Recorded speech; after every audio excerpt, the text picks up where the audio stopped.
Bonjour, je m'appelle Anfissa et je suis formatrice et thérapeute en soins holistiques en présentiel à Gradignan près de Bordeaux et à distance. Je suis aussi l'autrice d'une formation en ligne Comment créer son bracelet chemin de vie. Dans ce podcast, moi-même et d'autres thérapeutes que j'invite, partageons notre expérience, nos difficultés et nos victoires que nous rencontrons au quotidien dans nos métiers. Ma mission est de vous guider pour éclore et rayonner votre soi intérieur. Bonne écoute! Bonjour ma chère thérapeute et ceux qui souhaitent devenir. Tout de suite, je vous présente mes excuses pour ma voix qui est cassée. Mais je voulais tellement vous enregistrer cet épisode parce qu'en plus, j'ai décalé les semaines pour mon propre organisation, pour changer des semaines, vous savez, parce que mon podcast, elle sort 2 fois par mois. Et en fait, la semaine dernière, normalement, vous avez dû avoir un épisode et je ne l'ai pas programmé pour changer les semaines. Donc, je ne pouvais, dans aucun cas, de manquer cet épisode. Et aujourd'hui, je vous partage mes outils. Je vous ai préparé en liste de mes outils essentiellement gratuite, sauf peut-être, en tout cas il y a toujours une version gratuite, sauf peut-être mon logiciel de montage. Pour le reste, ce sont des outils gratuits, donc il y a 8 outils en tout. Bien sûr, c'est une sélection, parce que j'utilise beaucoup plus. J'ai un abonnement par exemple Microsoft, j'ai un abonnement Office, j'ai un abonnement aussi que j'utilise d'autres outils comme YouTube ou autres. Ça, je ne partage pas ici. Ce sont vraiment des outils qui peuvent être utiles et que vous connaissez peut-être moins. En tout cas, certains d'entre vous, c'est ce que j'ai constaté durant la conversation sur les réseaux sociaux avec mes élèves, mais qui peuvent être très très très utiles. Donc, ce sont des outils que j'utilise pour la prise de rendez-vous, la comptabilité, organisation, gestion des clients et d'autres choses que je fais. Outil numéro 1 pour moi, c'est Sendinblue. Donc, si vous ne savez pas comment ça s'écrit, vous pouvez vous rendre dans la partie blog de mon site rééquilibrant avec un k.fr et vous avez tout simplement les notes de ce podcast. Sur certaines plateformes, je laisse tout simplement le lien. Donc Sendinblue, et surtout maintenant parce qu'ils ont rajouté une fonction importante pour moi, c'est la prise de rendez-vous de 30 ou 45 minutes gratuite. Moi je l'utilise comme un appel découverte, réunion avec par exemple des partenaires ou les personnes avec qui je compte de travailler. Mais ça peut être aussi, dans votre cas, d'être utile pour quand les clients vous appellent pour poser des questions sur vos services. Vous n'êtes pas obligé de rester 30 minutes, bien sûr, vous pouvez faire ça beaucoup plus rapide, parce que souvent nous sommes en rendez-vous et on ne répond pas. Moi je propose de programmer, de réserver un appel découverte. Cela me permet déjà de voir quand est-ce que cet appel découverte, donc préparer cet appel découverte, mais également aussi pour le client, au futur client, de choisir son créneau et pas tomber tout le temps sur votre répondeur et vous, quand vous rappelez, vous tombez tout le temps sur son répondeur. Je trouve que c'est un outil qui est utilisé beaucoup par les personnes qui travaillent dans le digital, mais qui sont très très très intéressants. Et cet outil, il est synchronisé avec mon agenda Google, tout simplement. Il existe une version gratuite qui est tout à fait suffisante à mon sens, si vous n'avez pas une base de données énorme. Mais surtout, c'est mon Graal pour envoyer les mails à mes clients et voir un peu quel thème les intéresse, qui ouvre le mail, surtout le nombre de personnes. Je me base tout simplement sur le taux d'ouverture. Je vous ai déjà dit que je suis vraiment étonnée par pourquoi la plupart des thérapeutes ne prennent pas l'adresse email de leurs clients. Il y a 2 semaines, je suis allée voir un kinésiologue sur Bordeaux qui était tout à fait génial et qui n'a jamais demandé mon mail par exemple. Elle m'a donné sa carte de visite, même plusieurs pour que je puisse distribuer autour de moi. mais jamais un mail. C'est pas que lui, ce n'est pas une exception malheureusement, et je demande encore à mes clients, oui, je me suis pas encore occupée et tout cela. Ça sera bien de s'occuper. Après, vous faites comme vous voulez, bien sûr. Mais je vous donne un exemple. J'ai des clients qui me suivent encore de mes débuts esthétiques et qui deviennent mes élèves en énergétique maintenant. Même en changeant complètement à 180 degrés ma spécialité, j'ai pu quand même retenir certaines personnes. Attention, c'est pas péjoratif retenir, c'est juste que je les ai proposé les nouveaux contenus et elle était d'accord. Je voudrais aussi dire, attention d'ailleurs, je ne vous ai pas précisé, mais j'ai aucun partenariat avec aucune de ces plateformes. Elles ne me connaissent même pas, elles ne savent même pas que je fais ce podcast. Donc c'est totalement gracieusement de ma part. Donc cette plateforme, elle répond aux normes législatives de protection de données. C'est très important, c'est RGPD, donc la personne elle peut se désinscrire s'il ne souhaite plus recevoir vos mails. Et d'ailleurs, une des choses, je pense qui bloque tout simplement les thérapeutes pour demander une adresse mail, c'est pour ne pas surcharger la boîte mail. Mais en fait, je pars du principe que mes mails sont intéressants. Vous voyez, demain, donc aujourd'hui, parce que j'enregistre le podcast à la veille de sa sortie, par exemple, il y a un mail qui sort qui m'était demandé. Donc vous voyez, ce sont des choses qui intéressent les personnes. C'est pas que publicitaire, ça ne veut pas dire que je vais parler que de mes services. Je veux parler des informations qui peuvent intéresser mes clients. Et bien sûr, n'oubliez pas faire le nettoyage de temps en temps. Ça veut dire qu'il y a des personnes qui se sont inscrites, par exemple à mes débuts d'esthétique, et qui ne souhaitent plus recevoir mes mails et qui ne les ouvrent pas. Moi, je les envoie 2 mails très gentiment, en disant que je respecte leur vie privée, je respecte leur temps. Et s'ils ne souhaitent plus recevoir mes mails, parce que moi je vois, est-ce que par exemple je mets un filtre, on peut faire un filtre, que depuis un an, elles n'ont pas ouvert mes mails, depuis une demi-année. Et donc je les envoie, est-ce qu'ils souhaitent toujours de recevoir mes mails, et s'ils n'ouvrent plus pendant, je ne sais pas, 2 semaines, 2-3 semaines, leur adresse sera automatiquement supprimée de ma base de données. Et je fais aussi un grand nettoyage il n'y a pas si longtemps à mes anciens clients d'esthétique, parce que j'ai une base de données énorme. Et je les ai posé la question, hein, par contre, exceptionnellement, je les ai demandé de se réinscrire parce que j'ai complètement changé mon activité depuis 2020 et ce sont des clients que j'ai eu encore avant 2016-2018, voilà. Et il y a ceux qui sont réinscrites et qui me suivent, et d'autres, je les ai supprimés, je les ai envoyés 2 mails. Premier mail en disant qu'est-ce que je souhaite toujours rester avec moi. Dans ce cas-là, il faut cliquer pour dire oui, et tout est simple d'ailleurs, il n'y a pas de difficulté. Par contre, pour d'autres qui ne sont pas cliqués, ça va être supprimé, et c'était supprimé. Et finalement, au 2e mail, je dis que c'est le dernier rappel, tout simplement parce que je respecte déjà leur vie privée et puis la législation en vigueur aussi. Donc n'hésitez pas à faire le nettoyage. Outil numéro 2, c'est Notion. Si vous ne le connaissez pas encore, je vous invite à le découvrir. Avant, vous savez, je n'étais pas du tout fan de digital. Tout ce qui est agenda digital, en ligne, ainsi de suite. Mais après quelques oublis de mon agenda, ou son état en fin d'année, parce qu'il traîne dans les sacs, et surtout l'importance de synchroniser mon agenda pour la prise des rendez-vous, je garde un agenda papier juste pour les dates de formation et mon carnet de journaling, parce que ça, c'est quelque chose pour moi important de le faire, vraiment d'écrire.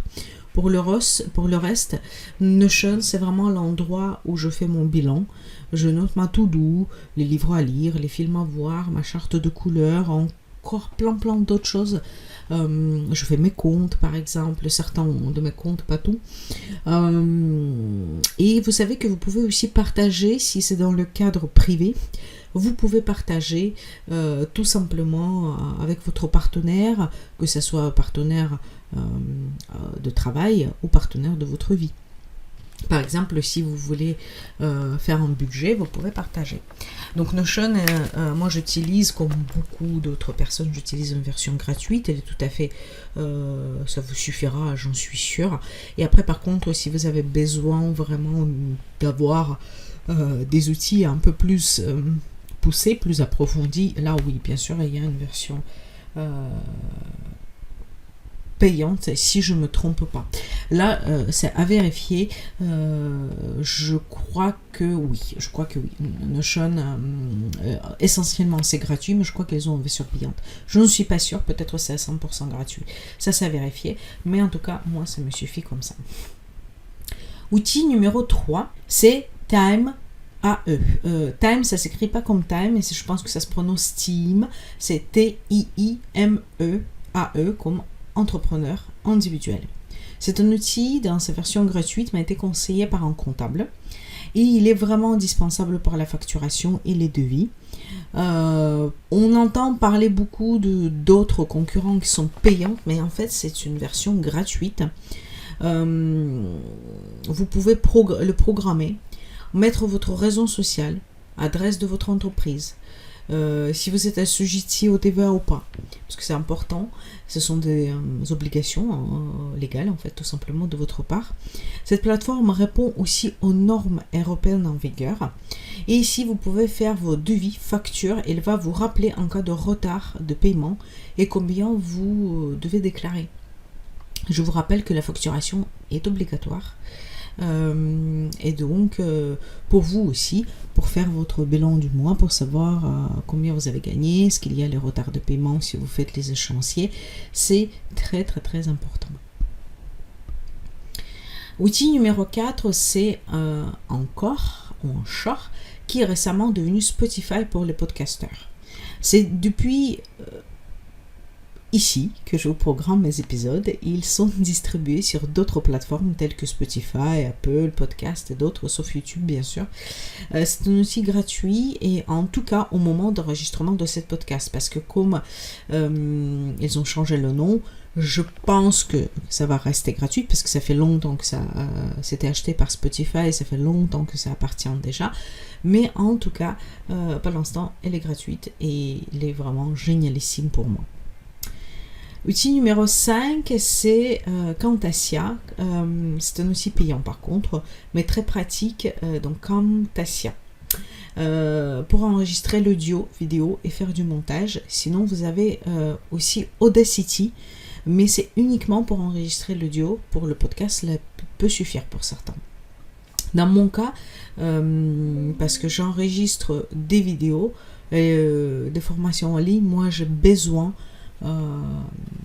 tout simplement d'un logiciel qui est beaucoup plus poussé. Donc Camtasia, moi ça me convient parfaitement. Sinon Audacity, ça suffit pour enregistrer votre podcast. Il y a certains bugs dans Audacity, vous pouvez entendre dans certains de mes épisodes. Avant je l'utilisais couramment. Répétition, je ne sais pas pourquoi, c'est comme on dit que je répète 2 fois le même mot, et en fait c'était un bug d'Audacity. Ce que je ne trouve pas chez Camtasia. Mais par contre, il est gratuit. Contrairement au Camtasia. Mais bon, Camtasia, il y a énormément d'autres... et les filtres, et la possibilité de découper, mettre les images, et tout simplement enregistrer des vidéos. Prochain outil peut être très peu connu, malheureusement, et peut être très intéressant pour des personnes qui font des visioconsultations et des visioconférences. C'est K-Meet. C'est un très bon équivalent de Zoom, mais gratuit. Vraiment top, et parfois je le préfère même au Zoom, où on peut par exemple faire en fond flou, mi-flou et flou normal. C'est pas mettre les images, mais bon, c'est un peu bizarre. Et enregistrer, faire plein de choses, même plus qu'on peut faire sur Zoom dans sa version, en tout cas première. Après, attention, c'est vraiment pour les réunions Zoom. Je ne parle pas pour les webinaires ou autre chose. C'est vraiment, moi je l'utilise pour mes petites réunions avec quelques personnes, ou pour les formations, le soutien des formations que je donne en ligne, et que les personnes après elles prennent leur rendez-vous pour l'initiation en cas d'ESIS par exemple, ou poser des questions. Outil numéro 7, c'est Podia. C'est une plateforme payante pour héberger mes formations. Mais il est tout à fait abordable et surtout nécessaire si vous avez des formations en ligne comme moi. Pour ma formation comment créer bracelet chemin de vie ou Isis ou autre, il faut que j'héberge quelque part mes formations et je le fais sur Podia. C'est environ 39 € par mois. Mais bon, après voilà, c'est intéressant, rentable par rapport aux autres versions qui sont beaucoup plus coûteuses. Je le trouve intéressante, surtout si vous n'avez pas des formations qui coûtent très cher et que ça doit être quand même rentable. Outil numéro 8, c'est Canva. Pour faire ma communication en commençant par les visuels, des formations aux réseaux sociaux jusqu'à mes cartes de visite de temps en temps. Moi je l'utilise dans sa version gratuite, mais sa version payante, elle est très abordable, très intéressante pour ceux qui veulent avoir d'autres types de communication un peu plus différentes. C'est très intéressant et je crois que c'est environ 100 € par an si vous le prenez en payante, mais pour débuter, version gratuite suffit complètement. Quand je dis les cartes de visite, c'est pas ce que je préfère, sincèrement, je les commande sur Vistaprint toujours, parce qu'on a plus de choix, on a un service client qui est quand même très intéressant quand vous avez besoin de changer les couleurs ou autre, ou la texture, papier recyclé et ainsi de suite. Mais par contre, pour les communications, c'est vraiment très très bien. Mais ça m'est arrivé de commander les cartes de visite, elles étaient de très très très bonne qualité aussi. Mais c'est bizarrement, j'utilise toujours le même code couleur reconnu mondialement. Et sur Canva, je sais pas, est-ce que c'est parce que c'était glacé, mais c'était un peu différent par exemple, de la version de Vistaprint que je préfère. Mais pour les visuels, c'est vraiment au top. Ce n'est bien sûr pas tout. Je suis en train de m'intéresser aux autres, tels que ConvertKit, au système IO, mais par l'instant, je ne suis pas encore prête à donner mon avis là-dessus. C'est pour ça que je m'arrête à cette sélection pour aujourd'hui. Et dites-moi, ça m'intéresse beaucoup parce que c'est comme ça qu'on apprend aussi quels sont vos outils, qu'est-ce que vous utilisez pour votre travail. Même si c'est juste un agenda, comment vous vous organisez. Si vous prenez les rendez-vous en ligne, ce qui est très pratique quand vous êtes en rendez-vous, qu'est-ce que vous faites, comment ça se passe. Voici pour aujourd'hui. Si ces informations sont intéressantes, partagez-les avec votre entourage et notez cet épisode pour qu'il soit plus visible parmi d'autres thérapeutes à ceux qui souhaitent le devenir. Parce que ce sont des informations que moi j'ai assemblées, que j'ai appris, que j'ai fait le choix de partager, et beaucoup d'autres qui ne connaissent même pas que ça existe, ou que par exemple c'est obligatoire de faire des factures, ou quand on nous demande le devis, c'est pas dans le Word, il faut vraiment avoir le numéro de devis, avoir certains nombres ou certains informations qui doivent être présentes sur ce devis. Donc n'hésitez pas à partager pour que ce soit utile, parce que souvent on les vend ces informations où il faut les chercher partout sur internet, ou on les vend dans les formations. Donc comme c'est gratuit, n'hésitez pas à partager pour que ce soit utile à d'autres personnes. Je vous souhaite une belle semaine et je vous dis à bientôt. C'était Anfissa, formatrice et thérapeute en soins holistiques, pour vous accompagner dans votre parcours. Je vous embrasse et je vous dis à bientôt.